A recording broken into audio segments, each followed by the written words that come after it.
আসসালামু আলাইকুম। এখন দেখবেন সংবাদ শিরোনাম। রাজনৈতিক প্রতিযোগিতা যেন সহিংসতায় না গড়ায় আহ্বান তারেক রহমানের। মব সন্ত্রাস আর জানমালের নিরাপত্তাহীনতায় শঙ্কা প্রকাশ। শতাধিক গুম ও হত্যার মামলায় সাবেক সেনা কর্মকর্তা জিয়াউলের বিরুদ্ধে আনুষ্ঠানিক অভিযোগ গঠনের আবেদন। ষড়যন্ত্র মোকাবেলা করে বিচার নিশ্চিতের প্রতিশ্রুতি। ব্রুকলিনের কুখ্যাত ডিটেনশন সেন্টারে বন্দী মাদুরো। অপারেশন অ্যাবসলিউট রিজলভে প্রাণহানির খবর। সড়ক আটকে আন্দোলনরত মোবাইল ব্যবসায়ীদের উপর লাঠিচার্জ, টিয়ার শেল নিক্ষেপ। নিরাপত্তার স্বার্থেই চালু থাকবে NEIR পদ্ধতি। এতক্ষণ দেখছিলেন সংবাদ শিরোনাম, এখন দেখবেন বিস্তারিত। রাজনৈতিক প্রতিযোগিতা থাকলেও তা যেন কোনোভাবেই সহিংসতায় না গড়ায়, এই আহ্বান জানিয়েছেন বিএনপির ভারপ্রাপ্ত চেয়ারম্যান তারেক রহমান। দুপুরে গুলশান কার্যালয়ে বিপ্লবী ওয়ার্কার্স পার্টির সাধারণ সম্পাদক সাইফুল হকের সাথে সৌজন্য সাক্ষাৎ করেন তিনি। এ সময় তারেক রহমান বলেন, দলগুলোর মধ্যে যেন কোনো বিভাজন তৈরি না হয় সে বিষয়ে সতর্ক থাকতে হবে। তারেক রহমানের সাথে সাক্ষাতের আগে বেগম খালেদা জিয়ার জন্য বিএনপির পক্ষ থেকে খোলা শোক বইয়ের স্বাক্ষর করেন বিপ্লবী ওয়ার্কার্স পার্টির সাধারণ সম্পাদক। পরে তিনি জানিয়েছেন, মব সন্ত্রাস ও জনগণের জানমালের নিরাপত্তাহীনতা নিয়েও শঙ্কিত তারেক রহমান। মানুষের মধ্যে শান্তি সৌহার্দ্য সৃষ্টির বার্তা দিয়েছেন তিনি। দেশকে ঐক্য ও সংহতির দিকে এগিয়ে নিয়ে যাওয়ার কথাও বলেছেন তারেক রহমান। সাইফুল হক জানিয়েছেন, আলোচনায় আগামী নির্বাচনের মধ্য দিয়ে বাংলাদেশে গণতান্ত্রিক অভিযাত্রা নিশ্চিতের তাগিদ দেয়া হয়েছে। কথা হয়েছে ঢাকা 12 আসন সহ দেশের বিভিন্ন স্থানে তারেক রহমানের নির্বাচনী গণসংযোগে অংশ নেওয়ার বিষয়েও। তিনি বললেন যে রাজনৈতিক প্রতিযোগিতা থাকবে, বিতর্ক থাকবে, কিন্তু এটাকে কোনো ধরনের সহিংস কোনো ধরনের একটা সংস্কৃতিতে যাতে না যায়, আমরা পুরো জাতিটাকে যাতে নতুন করে কোনো বিভাজিত না করি। এটা করলে আমাদের যে সম্ভাবনা উত্তরণের জন্য সেটা কিন্তু ইতিমধ্যে অনেকখানি আমরা নষ্ট করেছি, ভবিষ্যতে এটা কিন্তু আরো নষ্ট হবে। সাবেক সেনা কর্মকর্তা জিয়াউল আহসানের বিরুদ্ধে শতাধিক ব্যক্তিকে গুম ও হত্যা মামলায় অভিযোগ গঠন করে বিচার শুরুর আবেদন করেছে প্রসিকিউশন। গাজীপুর, বরগুনার চরদুয়ানি ছাড়াও জলদস্যু দমনের নামে সুন্দরবনে কথিত বন্দুকযুদ্ধ সাজিয়ে হত্যাকাণ্ড ঘটানো হয় বলেও জানায় প্রসিকিউশন। তবে এসব অভিযোগ প্রত্যাখ্যান করেন তার আইনজীবী। এদিন জুলাই হত্যাকাণ্ডে সালমান এফ রহমান ও আনিসুল ইসলামের মামলায় আসামি পক্ষের শুনানির জন্য 6 জানুয়ারির সময় নির্ধারণ করা হয়।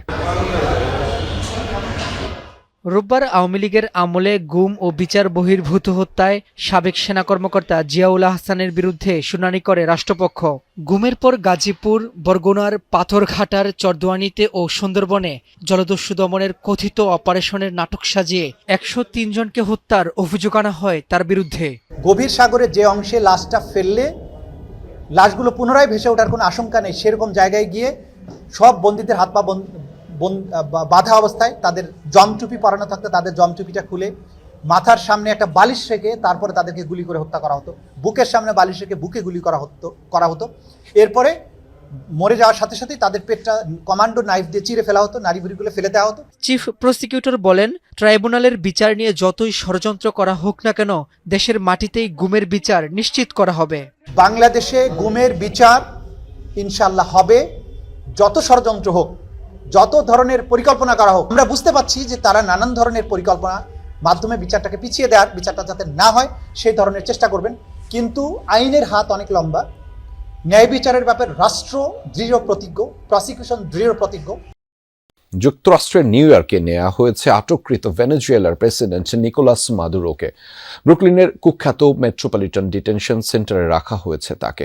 বিভিন্ন গণমাধ্যম মাদুরোর হাতকড়া পরা একটি ভিডিও ফুটেজও প্রকাশ করেছে।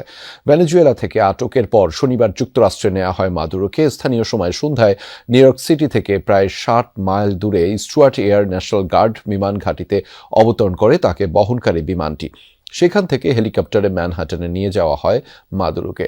নামানো হয় ওয়েস্ট সাইড হেলিপোর্টে। এরপর একটি ভ্যানে মার্কিন মাদক নিয়ন্ত্রণ সংস্থার অফিসে নেওয়া হয় ভেনেজুয়েলার প্রেসিডেন্টকে। মার্কিন কর্মকর্তাদের বরাতে জানা গেছে, মামলার আনুষ্ঠানিকতার পর ডিটেনশন সেন্টারে নেওয়া হয় মাদুরোকে। তার সাথেই রয়েছেন স্ত্রী সিলিয়া ফ্লোরেস।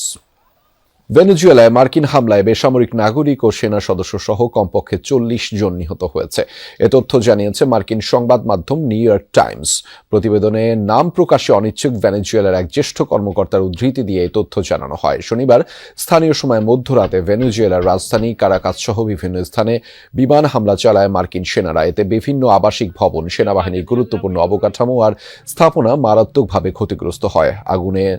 আগুন ধরে যায় বেশ কিছু যানবাহনে। তবে হতাহতের সংখ্যা বা ক্ষয়ক্ষতি নিয়ে হোয়াইট হাউস বা পেন্টাগনের পক্ষ থেকে এখনো কোনো তথ্য প্রকাশ করা হয়নি। ভেনেজুয়েলায় যুক্তরাষ্ট্রের অপারেশন অ্যাবসোলিউট রিজলভের স্থায়িত্ব ছিল মাত্র 2 ঘন্টা 20 মিনিটের, কিন্তু নিকোলাস মাদুরোকে আটকে ঝটিকাই মিশনের পরিকল্পনা করা হয় কয়েক মাস ধরে। দীর্ঘদিন ধরে মাদুরোর গতিবিধি অনুসরণ করে মার্কিন গোয়েন্দারা, যাতে সহায়তা করেছে খোদ মাদুরোরই ঘনিষ্ঠ এক সহযোগী। ক্যারিবীয় অঞ্চলে দিনের পর দিন চলে মার্কিন সেনাদের প্রশিক্ষণ। এমনকি মাদুরোর সেফ হাউসের রেপ্লিকা তৈরি করে চলে হামলার মহড়া। ব্যবসায়ীদের দাবি মেনে মোবাইল ফোন আমদানিতে যথেষ্ট শুল্ক কমানো হয়েছে, সুতরাং NEIR বন্ধ হবে না। গ্রাহকের নিরাপত্তায় এ পদ্ধতি সচল থাকবে। সরকারের এই দৃঢ় অবস্থানের কথা জানিয়েছেন প্রধান উপদেষ্টার বিশেষ সহকারী। এদিকে NEIR স্থগিত এবং গ্রেফতারকৃত ব্যবসায়ীদের মুক্তির দাবিতে রাজধানীর কারওয়ান বাজারে রাস্তা অবরোধ করেন মোবাইল ফোন ব্যবসায়ীরা। তার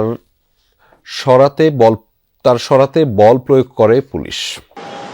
national equipment identity register NEIR নিয়ে অনড় অবস্থানে সরকার। কোনো ধরনের নাশকতা বা হামলা চালিয়ে গ্রাহক বান্ধব এই পদ্ধতি বন্ধ করা যাবে না বলে সাফ জানিয়ে দিলেন প্রধান উপদেষ্টার ডাক ও টেলিযোগাযোগ বিষয়ক বিশেষ সহকারী ফয়েজ আহমেদ তৈয়ব।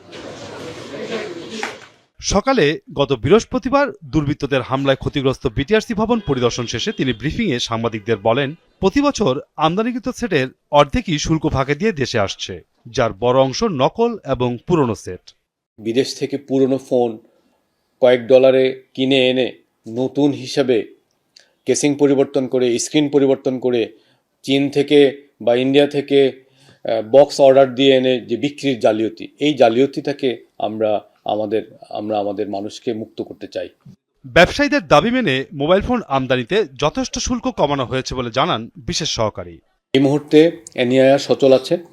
যেহেতু আমাদের প্রতিশ্রুতি ছিল যে আমরা শুল্ক কমাতে সক্ষম হলে আমরা NEIR চালু করব, যেহেতু আমরা শুল্ক কমাতে পেরেছি সেজন্য এখন থেকে NEIR চালু থাকবে। আমাদের ডিভাইসের নিরাপত্তা লাগবে। ডিভাইস অভ্যন্তরীণ যারা উৎপাদন করে তাদের বিনিয়োগের সুরক্ষা দিতে হবে এবং একই সাথে যারা বৈধভাবে আমদানি করে তাদেরকে পরীক্ষিত নিরাপদ ডিভাইস কিনতে হবে এবং শুল্ক দিতে হবে। এদিকে NEIR স্থগিত, পুরনো হ্যান্ডসেট আমদানির সুযোগ এবং গ্রেপ্তারকৃত ব্যবসায়ীদের মুক্তির দাবিতে বেলা 11টার পর রাজধানীর কারওয়ান বাজারে রাস্তা অবরোধ করেন মোবাইল ফোন ব্যবসায়ীদের একটি অংশ। এ সময়